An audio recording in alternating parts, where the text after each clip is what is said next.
What's good guys, welcome back to the channel. Today another exciting deck profile, this time for Rorowa and D-BT11. So Rorowa got a new form, which allows it to put a lot more pressure on that persona right turn and close out games as hard as it can. So the cool thing about this deck is that it's really a glass cannon deck, something well, we have a couple of other forms of in the format, but Rorowa really does it at best. He's really focused on it. He has the best tools for the early pressure, he has good finishing tools, and so that's why I think he's a really good deck. So I don't think I have to explain the Rideline, it's pretty straightforward, it's been run in different decks already, but I'll go over it real quick. So the grade 1 says when he's ridden over the grade 0, you get a plant token in the back row center. So this gives you the early game because you swing for 13k, which is really cool. And then the grade 2 says retire one of your rear cards and call 2 plant tokens. The nice thing about this is that you can call the plant tokens to any circle, so like you can make a column with them, you can call 2 boosters if you have another rear guard in the front row. There's really a lot of flexibility with this. In this deck you generally just make a column and try to get value out of it that way, because you then have the ability to do 4 attacks. We'll get into that later when we go over the grade 2s. And then the grade 3 form of Rorowa, which is his old form obviously. For a Soul Blast you can call 3 plant tokens, which gives you a lot of free fields, because it ends up like this generally. And then when he is attacked, so it's a defensive skill, you can sack one of your tokens or like multiple of your tokens, and for every one he gets +5. So he can guard some of the pressure your opponent gives you, but generally the skill is not really that strong, so I don't really focus on it all that much. But like if you were to see a defensive, you go to 23k base, and if you sack one you go to 28, which that kind of could come up in certain matchups and be relevant. So it's very cool. He has the defensive ability, but it's not the most important. It also shows you that like Roro by himself does not really do anything other than call plant tokens. His real strength comes from his support pieces. But before we go into the support pieces, I think we should talk about his new grade 3 form. So this is a Viridescent Flash Rorowa. It's not a dress up, or it's not something where he has the same name, so he only really works when he rides upon himself or on top of the grade 3, on the old grade 3 Rorowa. He says when he's placed on top of him, you can call 2 plant tokens, and those plant tokens gain the ability that if they're retired, you get to draw a card. And this effect is active until the end of your opponent's turn, so the nice thing is if you sack them for the defensive ability, you get to draw during your opponent's turn. And then after you've got this, you get the persona right, so he still activates persona right when he rides on top of this one, but not the other way around. So if this rides on top of this one, it just doesn't do anything. Then when he attacks, he asks you to bind the grade 3, the other grade 3, from Soul, then choose one of your glitter rear guards, it gets +5, the Vanguard gets +5 itself, and a crit, and at the end of the turn, you ride back into the Ultra Rorowa. So the nice thing about this is you're gonna be 28 because of the persona ride, so this means you swing 28 with a crit, which is a very good pressure, and then the +5 you will be giving to one of your tokens. So Moki, we'll go over him later because he is easier explained when we have the grade 2 and the grade 3. He's a glitter unit, and glitter means they have a specific effect linked to a certain Vanguard. And so they say if your Vanguard is Rorowa, he has an extra effect, and because this is a glitter rear guard, you can give the +5 here, which will be relevant. So I think this new form really just helps you close out the game because you have the critical pressure on Vanguard, you deal a little bit of power to your rear guards, you get draw power from the tokens. This helps you draw into the pieces because this deck is very piece reliant and has low shield value. So you're gonna be emptying your hands sometimes just to survive. So the ability to get back cards is really cool. So then instead of going over the grades, I think I'm gonna show you them in packages kind of, because the cards really only work when they synergize with each other. So we have the grade 2 Radylina, the Resolute pair of Ice Order, and the grade 3 Radylina. I guess I'll put Moki here because he's very relevant for these cards. So the grade 2 Radylina is your perfect grade 2 pressure piece, but also like the focus of your grade 3 turn. She says, during the main phase, act skill, if you do not have Momoki, counterblast 1 and call 1 Momoki token. And you'll generally call this behind her, because both of their effects ask for, he asks for a Radylina in front of him, and she asks for a token behind of her for her second effect. And her second effect is, when she attacks, Soul Blast 1, choose one of your token units in the same column as this unit, and this unit gets the power of that token. So it's kind of like boosting, but without actually boosting. So when she attacks, she just copies the power, and so if you were to boost, she can still copy the power and you get 2 times the power pretty much. So that's a really cool ability and means that you're very flexible in that early game. Now, why do you call Momoki? Well, he has a continuous skill that says, if you have a Radylina card in the same column, this unit can attack from the back row. So this actually gives you 4 attacks, which is really cool. He then also has an act skill that says retire 1 or more of your other rear guards, and he gets +5 until the end of turn for each unit retired for this cost. So the cool thing with this is if you retire multiple things on your grade 3 turn, or like the tokens that give you the draws, he can become pretty big, and then because she copies his power, she becomes pretty big. And we'll now see that this one also copies the power, so she also becomes pretty big. So our first ability, less relevant but could come up, at the beginning of your main phase, if you do not have Momoki on your rear guard, call 1 Momoki token to rear. And then her glitter effect, so it activates while in hand at the end of the battle that your unit with Radylina in the card name attacked, so that can be herself or the grade 2 version. If your opponent's vanguard is grade 3 or greater, retire a rear guard with Radylina in its card name and a Momoki, call this card to rear and increase this unit's power by the power of the Momoki token retired for the cost. So the cool thing is generally that you're gonna be swinging with this, then with this, and at the end of the battle she attacked, this will come to the field, kills these 2 off, but she gains the power of the Momoki, so she's another big swing. It's kind of the basic synergy this deck, and the reason why this deck is such a glass cannon, like it just wants to go all in on that power, and because the three big punches come, your opponent is gonna be out of cards by the end of it. The only flaw is that she asks for your opponent to be at grade 3 to be activated, so she isn't always useful, definitely not if you go first, but like on your Persona right turn, this is really a good way to finish the game. And then we obviously have 4 copies of Resolute Pair of Eyes, and this order gives you the consistency you need to find those pieces whenever you need them. So it says, if you have a vanguard with Rorowa, counterblast 1, retire a rear guard, and when this card is put into the order zone, search your deck for up to 1 Radylina and reveal it and put it in your hand. So this allows you to find the grade 2 if you need it, if you didn't find it in the early game, or if you go in second to find the grade 3 and give you the combo play.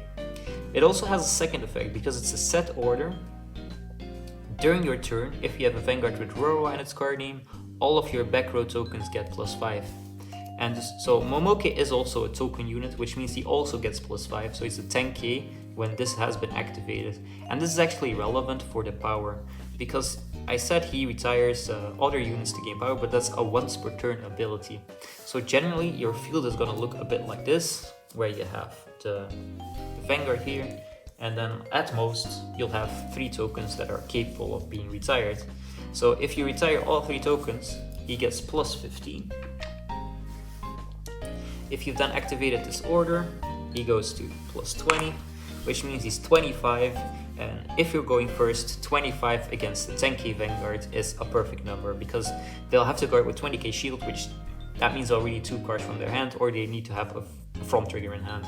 So that's a really good number, and then you'll see that there's a way to push him to 25, 30 actually, when we're going second, because the extra 5k could be relevant, because then he's 30k, she'll become 40k, and this becomes 43, which are all really good numbers. So that's it for the Radylina package. I don't really think you can cut anything in this. Like maybe you could cut 1 copy of the grade 3 Radylina, because it's really dependent on if you go first or second. And because you have a good consistency with the order, you can probably find it in other ways, but I don't feel like there's anything else you want to run in its place. So just having it at 3 copies is probably the safest way to go about it. We then have our soul package, as I kind of call it. So this is Citruson. He is one of the Soul Charge guys. We don't have a Burrow's Mushroom, which is one of the most well-known cards I think in Stoichia currently. It's more popular than Inlet Pulse. And then the Grade 2 Cycle card. So Burrow's Mushroom, everybody knows it. You get 2 plant tokens by putting into Soul. And because of the order we just talked about, instead of being a 6k booster, you actually get 2 10k boosters, which is really cool and means the mushroom actually gives so much more value. And because it goes to Soul, it fixes one of the Soul issues of the deck. We then have Citruson, who says when placed, you choose if you have a grade 0 rearguard, which is any plant token or your Momoke, you Soul Charge 1, which is mandatory, and then choose one of your grade 0 rearguards and it gives +5. And so that's the extra +5 you need for it to be able to hit 30k. Because the extra 5 and then through the play we just did earlier, we get yeah, like this. You get 20k and then 5k from this effect means 30, which is perfect. And so the thing about these two is that they add Soul to the deck, and maybe you haven't noticed yet, but the grade 3 Rorowa, he uses Soul to call plant tokens. The grade 2 Radylina uses Soul to copy power. And if you do an early rush play where you actually use this already on your grade 2 turn, that means you actually Soul Blast 1. And then if you do the same thing on your grade 3 turn, that's another 2 Soul Blasts, which means your soul is literally empty already. And so to counter that, we do need a little bit of Soul Charge, because if we brick, we still need at least 1 soul and probably 2 soul to really keep going. Now, if we don't brick and we go into this, we still need a single soul because he binds your grade 3, and so yeah, you need the soul effects to keep going. Now, to counteract that, we get too much soul, like if we do not see the early play and like if we see multiple of these, like each and every single one of them goes into the soul and gives you that value, we can actually run the Margarets, which means we can actually resolve a couple of these, turn the ride up and get more consistency to get into our pieces. I feel like this is like the one card that could get replaced in the future if we get something that gives us more consistency, gives us more value actually. But for right now, because the deck is so class cannon-y, you just want to see your pieces at the times you need them, and this helps you because it gives you them in the early game. And her second effect is actually kind of relevant here, because it says if she's placed during the Persona Ride turn, so that's when you Persona Ride, you can counterblast 1 and your opponent cannot intercept, which means that they have to commit more cards from their hand to guard your cards. Whatever they had in the front row, it does not matter anymore. It also cannot stand during the next stand phase, which could also just be good, because then they have to overcall it, and that could mean that their pressure just totally falls flat because they had to empty out their hand to stop us. So I think this card is really good. It's a bit gimmicky because we already run Soul Charge options, and this actually uses up soul, it uses up the soul. So there's some synergy, but there's also some anti-synergy. So it's really up to you to feel if you do like it in the deck or you don't like it. I personally think it's still good. If you resolve 1, it definitely helps you in getting that consistency. If you resolve 2, like the odds are you've already seen one of these cards at least then. So that means you get to refund the soul anyway. So there's a lot of value. So that's it for the other cards. We obviously run the basic lineup of 3 PGs and 1 Elementaria Sanctitude. Since we're not a grade 4 deck, this is the optimal lineup. And then for triggers, we run the Stoichia OT. We run 4 copies of the crit, the Into Soul crit, which is actually important, 4 heals, another 4 crits, which are just vanillas, and 3 draws. And so I'm actually a big advocate for fronts in almost every deck, except for this deck, because fronts do not really help you all that much. Since the Momoki is in the back row and you always want to stack all of your power on him because he gives it to the grade 2 and the grade 3, you just want to see the draw trick because that's another 10k on top of here, and that 10k gets resonated like two more times. So that's kind of like a front trigger, but like for your rear guards, as if you had like an Excel circle kind of. So I feel like the draw trigger is probably better, and if you see it defensively, that could also be really relevant because you just need your pieces. So yeah, 3 draw triggers, definitely nothing wrong with that. I went with the basic heals. I'm not a big fan of effect heals, but I do feel like, depending on the format, the one heal that gives you extra shield value if your opponent's at a higher grade could be good in this deck, like even if you just run that one copy. And then obviously we run a giant bunch of crits, and that's mainly because of our 4 attacks on our grade 2 turn. Because if we see a trigger, you get to do something really cool. So normally you try to do your 4 attacks, but like let's say this killed one token, so it's a 10k by itself. You then check the crit, so you give plus 10, so he becomes 20k. And you put your Vanguard was guarded for some reason, you put the crit on the Radylina. You can then boost, instead of just swing separately. You boost, you pay the soul cost, and then she copies the power. And because you saw a trigger on here, the trigger actually gets copied too. So she gets plus 20 because he's at 20k. And so that's 50k with a crit. There's no way that your opponent is gonna be able to guard this, so you might push them to 3 to 4 already just with this kind of move, which is crazy to me. And obviously, if you do not decide to do the boost play, it's still 30k with a crit, which is actually a really crazy number because they're gonna be at 8k. They'll have to put 2 cards down to even guard it. So yeah, the crit pressure in this deck can get really insane, and so I feel like that's really the best trigger to run. And then we have the Stoichia OT, which is one card you can never go wrong with. There's one other OT which I feel could be relevant in this deck, and that's the Red OT. And the reason is that if you put that effect on Momoke, he can restand with that 100 million, swing again, and then again your Radylina copies the power, so she swings, she sees the 100 million, so that's another 100 million swing, and then you get a 4th 100 million swing. The difference with the Stoichia OT is that instead of doing 4 100 million swings, the first Momoke swing will be 100 million with a crit. So instead of needing 4 PGs to survive, they only need 3 if they're at 5.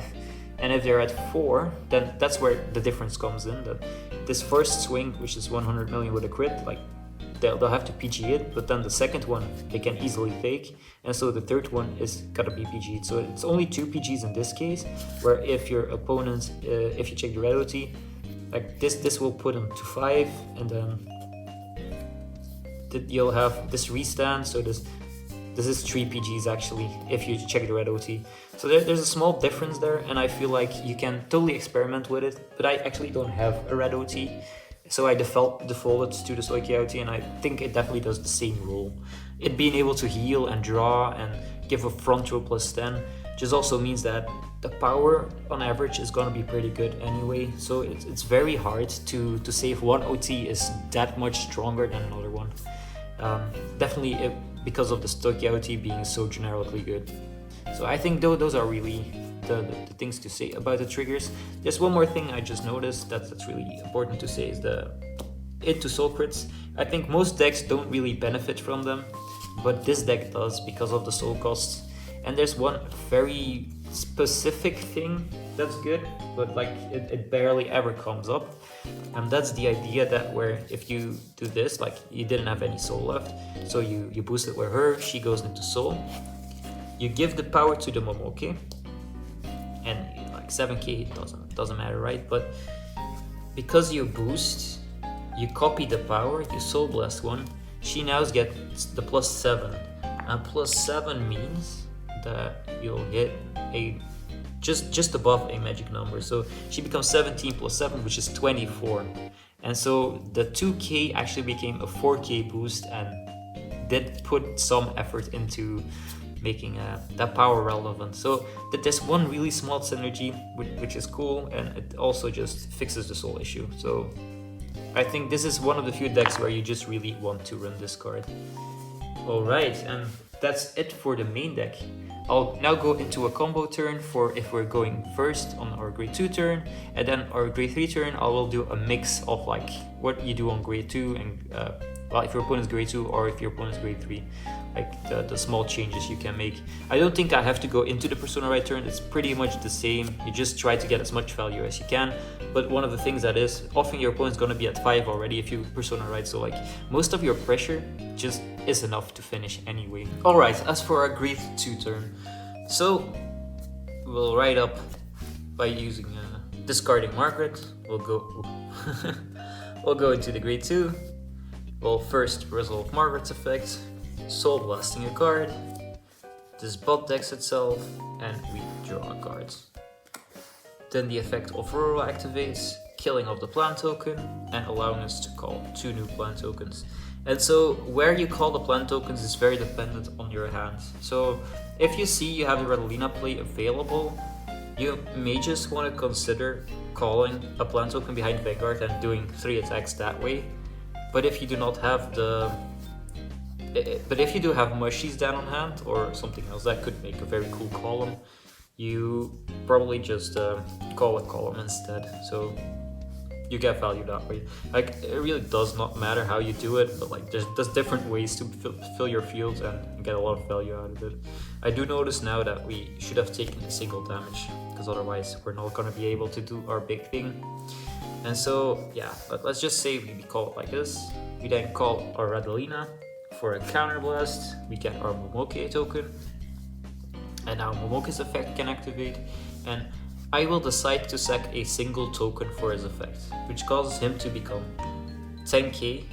That means he hits my opponent, and if my opponent were to see a defensive, I guess they'll just use him as a booster. He would then call down Bo's Mushroom, put it into Soul, and call another 2 tokens. And now we have 4 attacks, so we'll go 10 first, then we'll swing 15. Our opponent is probably gonna guard this or not gonna guard this, I don't know. We'll do our drive check, and we see a critical trigger. So we are really good gamers. We put the effect on here, and then we can decide to put the crit on the Vanguard. And then obviously if they haven't seen the defensive or we did not see this trigger, it all depends how we attack, right? We swing with this column, well with this unit, so he's 20k, so that's already a pretty good number. And then she attacks, and with her skill, we pay a Soul Blast, and she copies the power, so she gets another 20k, so she's 30k with a crit. And so that's pretty good. So this is pretty much what a grade 2 rush turn looks like.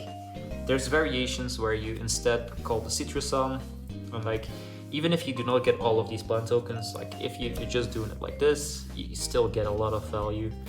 Then you probably don't even need to kill anything off with Momoki, but like if you want to, if your opponent's at grade 2, it's actually really nice to be able to go to 15, because then it's again something that's not guardable. So there's a couple of variations you can do on this, but generally it's gonna be right column, Vanguard swing, all triggers to Momoki, and then Radylina copy the power. It gives you those 4 nice consecutive attacks that just grow in power, because Vanguards are already scary anyway because they do the drive checks, and these guys just can become really big.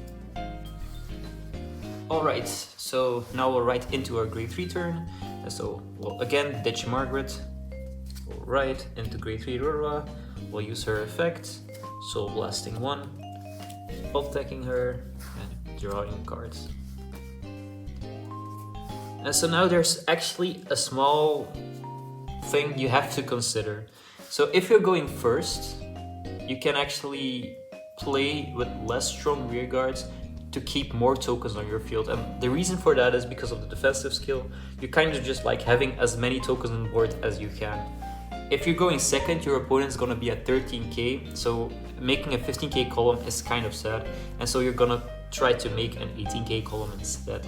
And so the main thing you have to think about is the timing for the Momoki token. For if it wants to retire all these plant tokens, if you want to resolve Resolute Pair of Eyes first, or if you want to call Citruson first. And so we'll go with the situation where our opponent is actually at grade 2.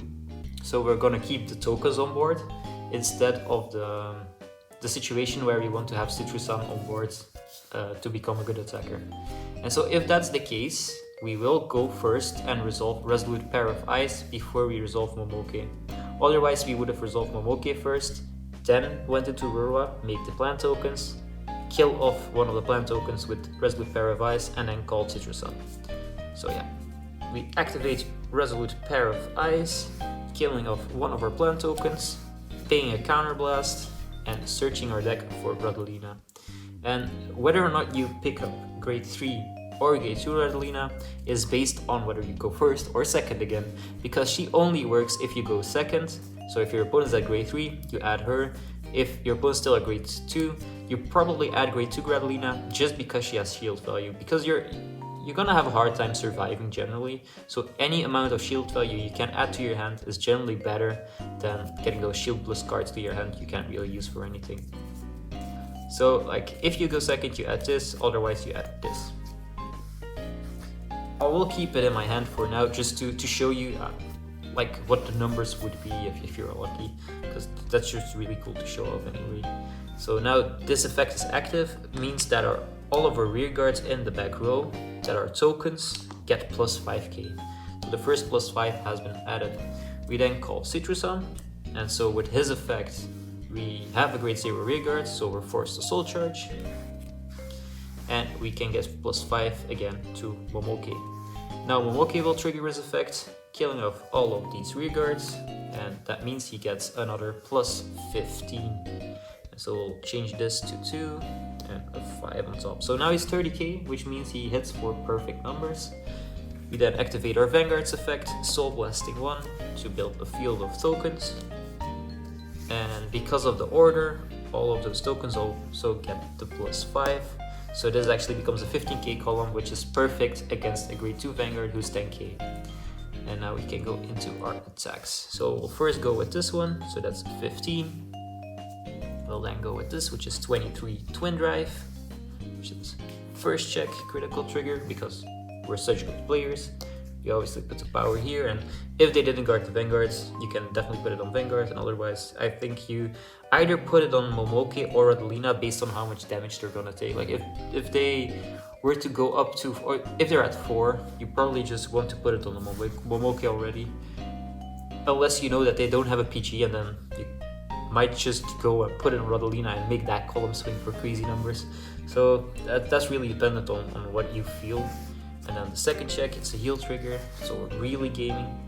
So I'll put it like this, and I'll make this one a like this. So you see, this is the actual power it has, and these are our lucky triggers.